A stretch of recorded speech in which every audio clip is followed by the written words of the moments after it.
morning to you guys. It is morning. Welcome to the Prepared Mind channel. You guys have been terrific. Thank you for sponsoring, supporting the Prepared Mind Network. Thank you for all that you do. It's been a real thrill to see so many Americans, not just in the Prepared Mind channels, but all over the place, feeling like they need to stand up and do something. And we start first, I think, by preparing and protecting ourselves, and then putting ourselves in a position to understand greater concepts. I think that's why this channel's evolved that way, talking about shit hitting the fan, to talking about all aspects of it, from individual items and how they're useful, all the way to philosophical discussions about why we're here, where we're going, what's going to happen, what could happen, right? And it's been interesting to note that as this channel's developed, and you guys have been here with me for 5 years, going on 6 years, it's interesting to note how radical the left has become as we get closer to shit hitting the fan, as things get worse. Desperation takes hold. People who are more self-sufficient, rugged individuals, politically, philosophically conservative, we've become more assured that we need to get prepared with food, water, shelter, clothing, medicine, all those things.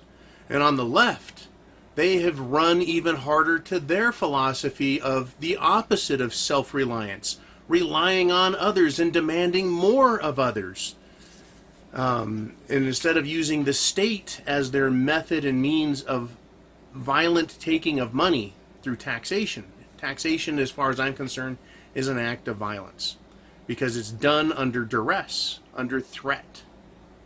If you don't pay your taxes, we're going to come to your house with guns, we're going to lock you up, we're going to steal your shit, you're going to pay an extra big penalty, then you're going to go to jail. Anyone who would argue that that's not violent is going to have their hands full in a debate. Anyways, they have run more to the left, the leftists, and us on the right, we've run to believing we need to be more self-sufficient and prepared for what's coming. America, the United States of America, used to be about a philosophical belief that Americans are good people and that we're going to make the world a better place for ourselves, and as a result of us being allowed to individually prosper, the rest of the world would prosper along with us. And, there's this huge communist argument that the United States is capitalist, imperialist, and likes to victimize other people, enslave people, rape them, literally and figuratively. And there is a lot of historical proof that that's true. But I have spoken with minorities, all minorities, in fact, as well as majorities. It's interesting how minorities have this status of being, their words and their thoughts and their beliefs have more weight, more gravitas than those in the majority. So us in the majority, we understand what's happened. We understand the history in the past, and we want to correct those errors while moving forward, getting more prosperity out here for everyone. Right now we have a lot of raping going on by the military-industrialist, crony-capitalistic system, which is corporations tying themselves to government through contributions and getting special favors and deals, right, Elon Musk? So we have a lot of that going, and I see the problems, but we always want to make things better. Speaking in one example, and I'm going to keep the names safe, I had a personal conversation with a Native American, also known as Indians, and trust me, I have known many minorities and Native Americans who don't mind names. They actually take a great deal of pride. These must be the more conservative ones. Even the one I'm speaking of is a Democrat. Still likes the Washington Redskins and the Kansas City Chiefs and the Cleveland Indians. Why? Because it brings exposure to their culture and their people so that they're not forgotten. And even though it lives on through a few stereotypes, this man who called himself an Injun right? A pejorative term. By some people, he used it in such a way, just making his point. He goes, look how good we've got it. Look how far we've come. We have everything and have a standard of living that's amazing. Why would I be mad about that? Even though our people, meaning the Native Americans, were victimized in many, many ways. Look at where they're at now. So much better off. And it's an interesting argument, especially coming from a minority Native American Democrat. Now, Americans used to fight our enemies, the enemies of freedom. You remember that? America went and fought in World War I to stop what? All of the fighting that was going on in Europe. Ultimately, the Germans were blamed for World War I, punished for World War I, and fined for World War I. When in fact, that war was fought by the Ottoman Empire, the Franco-Prussian? Oh, gee, many crickets. I can't even remember anymore. It was the Prussian Empire, the Germanic states in Eastern Europe, and also Western Europe. Now, if Western Europe had lost, I'm sure that they would be blamed for starting the war. But it was the assassination of Franz Duke Ferdinand, right?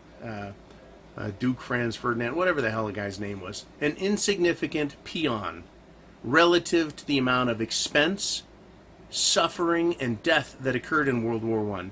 I would rather see 1,000 archdukes killed than to see the millions that suffered and the destruction of so much beautiful property and buildings and history and culture that occurred as a result of World War I. Anyways, we went there because there was a problem with freedom. America showed up late to the party and ended up cleaning up. The same thing happened in World War II. Nazi Germany was a totalitarian socialist state that went to war with another totalitarian socialist state called the Soviet Union. It also turned its attentions down into Africa and also towards Western Europe.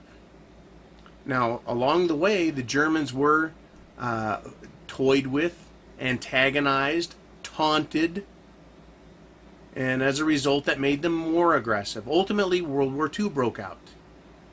Germany was having a hell of a time with Russia. They were beating all over Western Europe and were about to take England when we stepped back in, the United States of America.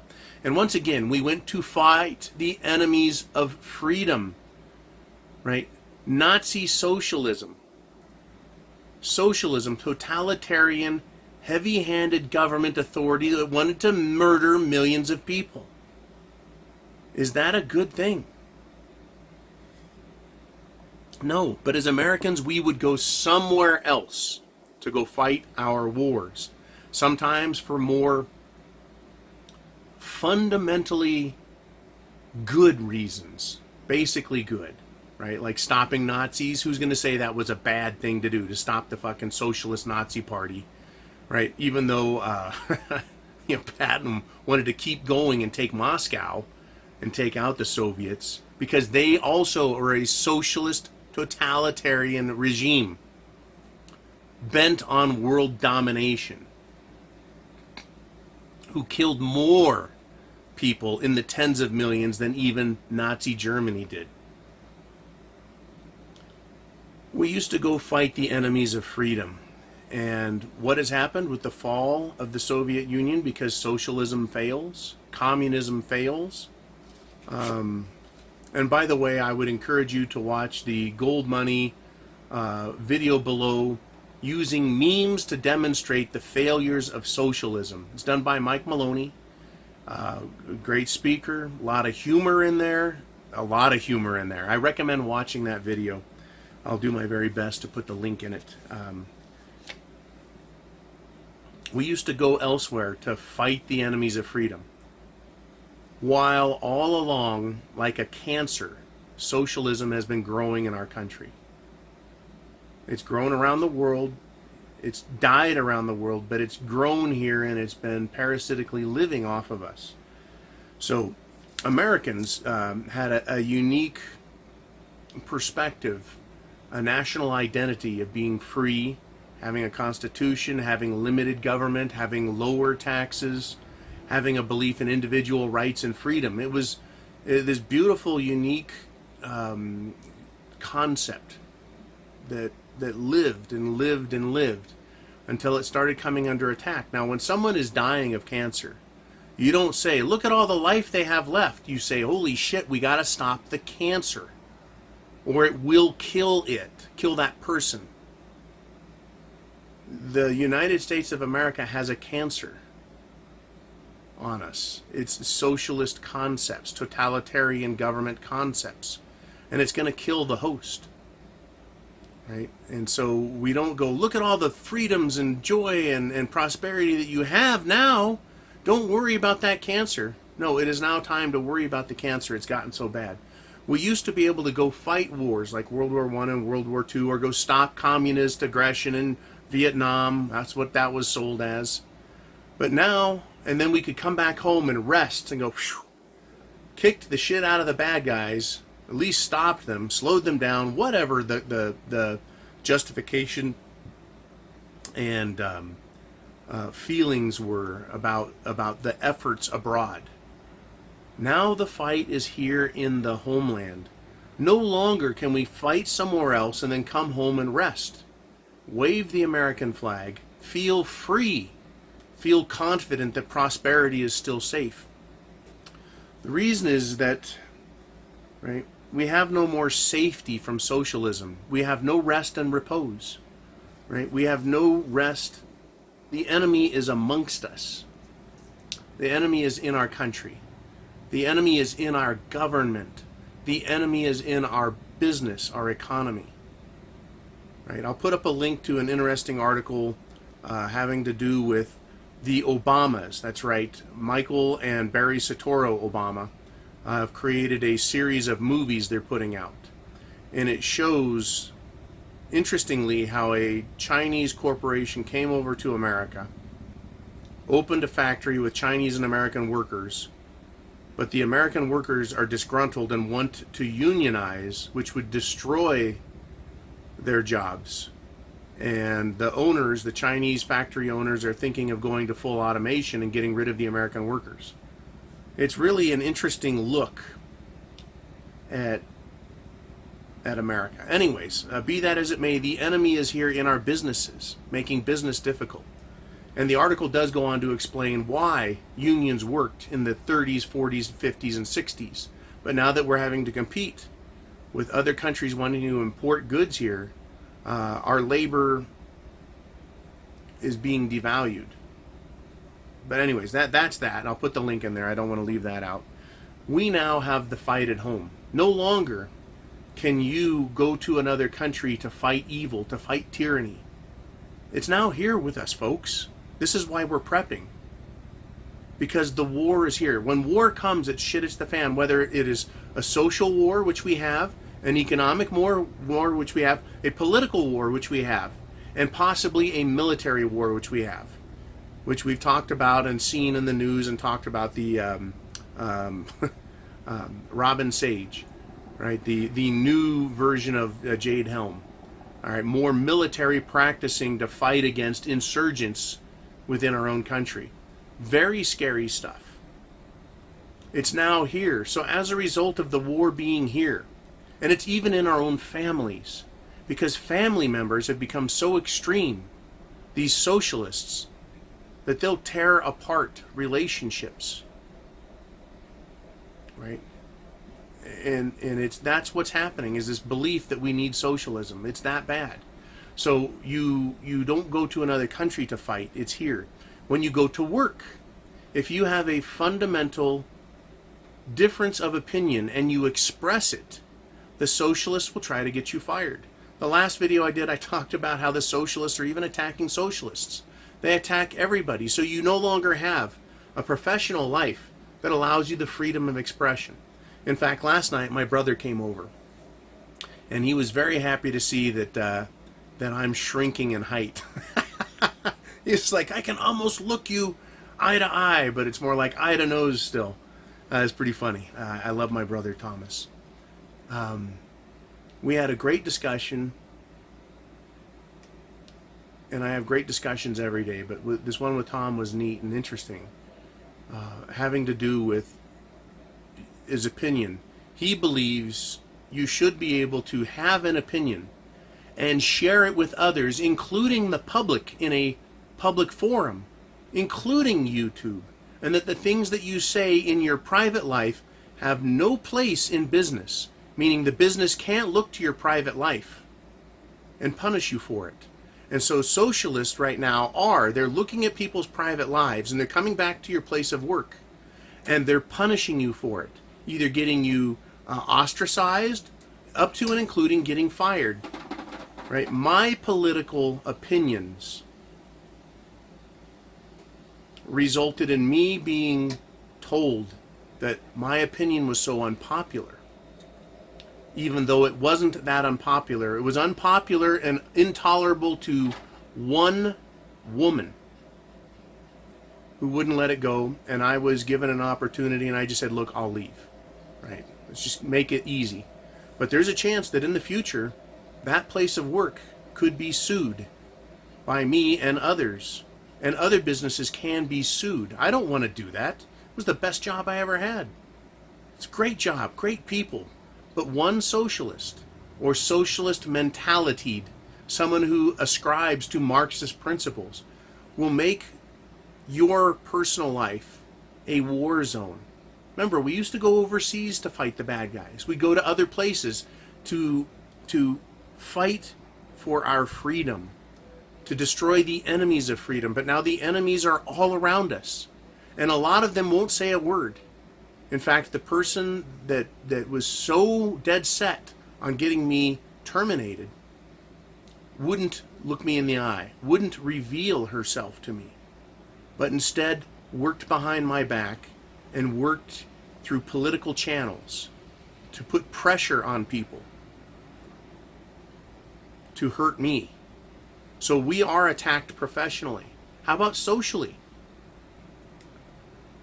Socially meaning, in my case, I belong to a civic club, right? A civic organization that does charity work. I am still protected there, but there are socialists inside, and they work behind the scenes. Now, they're all supposed to be good buddies and friends, and I believe that on many levels, but politics is even dividing charitable organizations. Out in the business world, there is a social business world like the Chamber of Commerce. Last time I went to a Chamber of Commerce meeting slash get together, which includes drinking and eating, you can tell. In fact, I met a congressional candidate who is now running for Congress, or is it State Assembly? I can't remember. Anyways, really nice lady, funny daughter, funny, nice people. Doctors and family members and business leaders. But you can tell there's a divide in the room. There's a divide, right? We no longer have safe places. Safe for freedom. I don't mean safe like the socialists mean, like safe from feeling threatened by your emotions and your feelings, right? A safe place where your ideas can't be questioned. That is what that safe space is about. For us, America used to be our safe space. It was a place where enemies couldn't come to get us because we would shoot them if they tried invading our territory, our national sovereign dirt. But it was a safe place in which we could share ideas. We could talk, whether or not someone else was offended. And I am going to do a video on humor. Humor and shit hitting the fan. Can you believe that one? There is a valid connection. Anyways, you could talk openly. You could express yourself. The only people that ever felt threatened by the ability to express themselves have been communists. Because they are anti-freedom and anti-constitutional, and they don't want to be exposed. The same way, and for the same reason, Antifa wears masks and hoodies. It's to hide their identification, so we can't know who they are while they commit the atrocity of the attempted murder of freedom. The freedom of expression. The freedom to worship as one sees fit. Right? right? The Muslims, Islam is protected under that, and I agree they should be. But when they use that veil of protection as a battering ram to attack others, that's wrong. Might be illegal, certainly immoral and cowardly. Right? As much as any other religion wants to do what? Have a discussion, have a debate about other religions, fine, but that means you have to allow yourself to be debated. Right? Your ideas have to be put on the table. You can't claim that everyone else is evil and bad. In politics, in religion, in economics, you can't claim everyone else is bad and then say, I am excused from being examined. I cannot be questioned. Right? It's not allowed. You can't do that. But that's what the left has done. They've created a war zone where they can batter us with the First Amendment, where they can threaten us with the Second Amendment, right? Where they can get rid of the Fourth and Fifth Amendments with their rules, but we cannot question them, right? We're not allowed to question them or expose them, right? We can't criticize them. This is the war that is now home, right? The enemies of freedom are here, and you have to be self-reliant. You have to be rugged individuals and have a rugged group, right? It's not just for prepping. While this channel is about shit hits the fan and prepping, there is so much more to it than collecting items. How can you enter and engage a shit hits the fan scenario without a fundamental and philosophically well-grounded argument and case for the position you're taking? Right? That's why I believe so many people are going to be, including preppers, are going to have a hell of a time with shit hitting the fan. Not because they don't have the proper tools, but because they don't have the proper mental preparation to understand why this is happening. What happened to cause it? If you have a clear understanding, a fundamental, basic grounding in reality, then you understand why this is going on. And it's not so confusing. And you can expect the bad things to happen and not be taken off guard. The enemy is around us. So when the system comes down, when shit hits the fan, you're not going to think it's China or Iran or Russia or Kyrgyzstan. You're not going to blame them totally and only worry about them. The worry is around us. And I've talked about this a lot by saying that 10-mile radius around us, that area or distance you can walk in a day, that is your world when shit hits the fan. Whether it's no more fuel, no more food, no more electricity, no more water, or a combination of those things. That's when you and I, that's when we get to, right, apply all the things we've learned and understand that the war has now come home. The enemies of freedom are now here. And that is why everything is going bad, including the economy, because of corporate cronyism in our government, because of socialist entitlement mentality, because of political laziness and cowardice. That is my opinion about why we're here. The enemies of freedom surround us at work, in church. That's right, in church. I won't get churchy on you, but they're in the church. They're in our civic organizations. They're in our political bodies, from the city, county, state, up to the federal. They're in the military. Yes, enemies of freedom are in the military. They wear the stars and stripe on their sleeve, but they are communists and socialists up here. They're socialists and communists in their heart, while they wear the flag on their sleeve, and you fund their training. They have communist goals and dreams of overthrowing the government, of taking over the government in what they call peaceful means, which is voting. But how do they do that? Of course, they want to bring all the illegals across an open border. They want to cheat. They want to fill the ballot boxes, right, with their people. where, like in, for example, the city of Chicago, the dead vote multiple times, right? Anything they can do to get socialists elected ensures that the socialist regime grows and expands. You know, and as people get old and they start collecting Social Security, guess what? They themselves rely on it and want it and don't want it to go away. Even at my age, 49, I would like to see Social Security completely destroyed. That's right, John. All the money you paid in, you never get it back. You never see a single red cent. Not a dime, not a scintilla. Fine with me. Then from this point forward, you don't collect Social Security from me or anyone else either. And I'm very sorry for all of those people who paid into it their whole life and didn't get anything. And those who paid in for part of their lives and are still collecting some of it. Right? It needs to be done away with. That's the third rail, and I bet I just made a bunch of enemies on here. But by saying, oh, no, I paid for it and now I want it, right? We're going broke. The nation is economically or fiscally, monetarily failing. And it needs to fail in order to return to a place of freedom, a foundation and philosophical beginning where freedom is put first. And freedom creates prosperity. If socialism created prosperity, why did the Soviet Union fail?